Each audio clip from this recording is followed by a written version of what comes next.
मतातून एनडीएचे CP Radhakrishnan देशाचे 15वे उपराष्ट्रपती बनले। एनडीएकडे बहुमतापेक्षा जास्त संख्याबळ होतं, त्यामुळे आज झालेली निवडणूक औपचारिकता होती। नाही म्हणायला किती मतांनी जिंकणार याची थोडीफार उत्सुकता होती।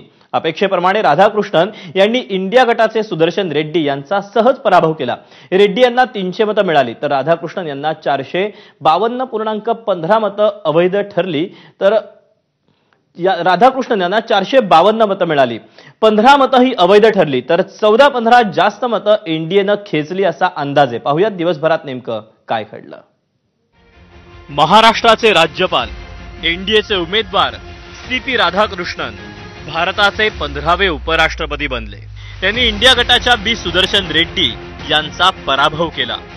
एनडीएकडे असलेलं संख्याबळ पाहता राधाकृष्णन यांच्या निवडीची फक्त औपचारिकता शिल्लक होती। मतमोजणीनंतर त्यावर शिक्कामोर्तब झालं। I, PC Modi, the returning officer for the Vice Presidential Election 2025, hereby declare that Shri C.P. Radhakrishnan, Jal Bhushan, Raj Bhavan, Walkeshwar Road, Malabar Hill, Mumbai, has been duly elected to the office of Vice President of India. The result is being sent to the Election Commission of India and the Ministry of Law and Justice as per the extant provisions under Section 12 of the Presidential and Vice Presidential Election Act 1952. Lok Sabha आणि राज्यसभेचे खासदार मतदान करून उपराष्ट्रपतींची निवड करत असतात। India आघाडीकडे एकूण 324 खासदारांचा पाठिंबा आहे तर एनडीएकडे लोकसभा आणि राज्यसभेत एकूण 427 खासदारांचा पाठिंबा आहे। परंतु एनडीएचे उमेदवार असलेल्या सीपी राधाकृष्णन यांना 452 मतं मिळाली आहेत तर इंडिया आघाडीचे उमेदवार असलेल्या बी सुदर्शन रेड्डी यांना केवळ 300 खासदारांनी पहिल्या पसंतीची मतं दिली आहेत। त्यामुळे इंडिया आघाडीला अपेक्षित असलेल्या जवळपास 24 खासदारांची मतं कमी मिळाली, किंबहुना ती फुटली असण्याची शक्यता आहे असं म्हटलं जाऊ शकतं। सामने ही है कितने वोट्स मिले, 100% क्रॉस वोटिंग हो गया। लोगों ने, विरोधी दल के लोगों ने भी मोदी जी के नेतृत्व में विश्वास रखा, इसका एक उदाहरण है। और आप क्या बोल रहे हैं महाराष्ट्र? हाँ, महाराष्ट्र के वोट फूटे हैं। महाराष्ट्र से कांग्रेस, यूबीटी, राष्ट्रवादी की सभी सांसदों ने खुद फोन करके माननीय हमारे राज्यपाल उनको वोटिंग की है और महाराष्ट्र से क्रॉस वोटिंग हुआ है। विपक्ष के लोग बड़बोलापन कर रहे थे, बिना किसी कारण के एक वातावरण तैयार करने की कोशिश कर रहे थे कि एनडीए के वोट बटेंगे, एनडीए के वोट फूटेंगे और उनको मतदान होगा। लेकिन प्रत्यक्ष रूप से उल्टा हुआ है। प्रत्यक्ष रूप से विरोधी पार्टियां अपने वोटों को नहीं बचा पाई। उनके बहुत बड़े पैमाने पर वोट्स ये एनडीए के जो उम्मीदवार है सीपी राधाकृष्णन जी, उनको प्राप्त हुए हैं। एक प्रकार से मुंह के बल गिरने का काम ये विपक्ष ने किया है। त्याआधी एनडीएचे उपराष्ट्रपती पदाचे उमेदवार सीपी राधाकृष्णन महाराष्ट्र सदनातून सकाळी बाहेर पडले। त्यांनी दिल्लीतील राम मंदिरात दर्शन घेतलं। आपल्या विजयाबद्दल त्यांनी विश्वास व्यक्त केला।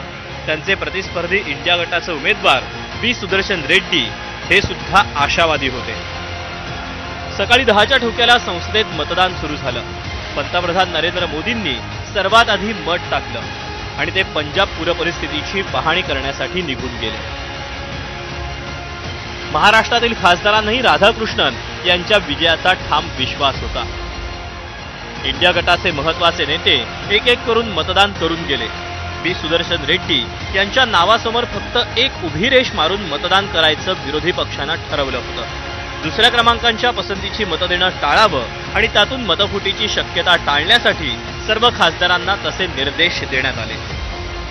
काही मतं फुटली जाऊ शकतात अशी चर्चा आहे तुमच्या बाजूने? बघा, आता चर्चा तर होत राहते, पण आमचा विश्वास आहे की आमच्यातलं एकही मत फुटणार नाही। आम्ही काय घर फोडा, पक्ष फोडा अशा भानगडी आम्ही करत नाही। आम्ही लोकशाहीवर पारदर्शकतेपणे काम करणारे लोक आहोत। कॅन्डिडेटकडे बघून कोण या देशाचा उपराष्ट्रपती व्हावा आणि अतिशय उत्तम पद्धतीने भारताची आन बान आणि शान राखेल अशा व्यक्तीला मला वाटतं प्रत्येकाने आपल्या अंतःकरणातून विचार करून देशाचं हित याला प्राधान्य द्यावं।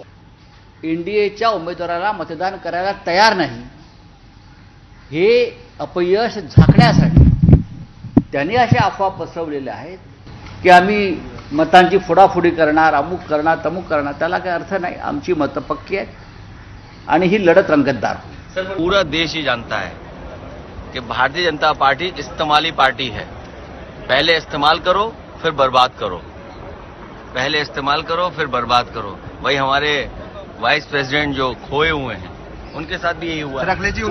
उपराष्ट्रपती पदासाठी मतदान कर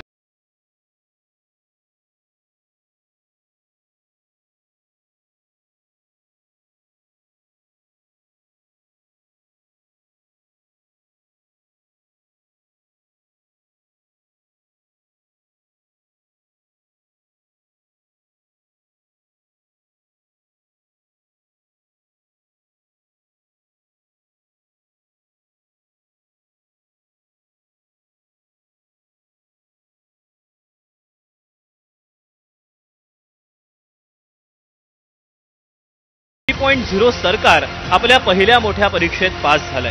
धनखड यांच्या राजीनाम्यानंतर काहीशी अवघड भासणारी निवडणूक त्यांनी सहज जिंकली. महाराष्ट्राचे राज्यपाल CP राधाकृष्णन आता देशाचे उपराष्ट्रपती असतील. ब्युरो रिपोर्ट, ABP माझा.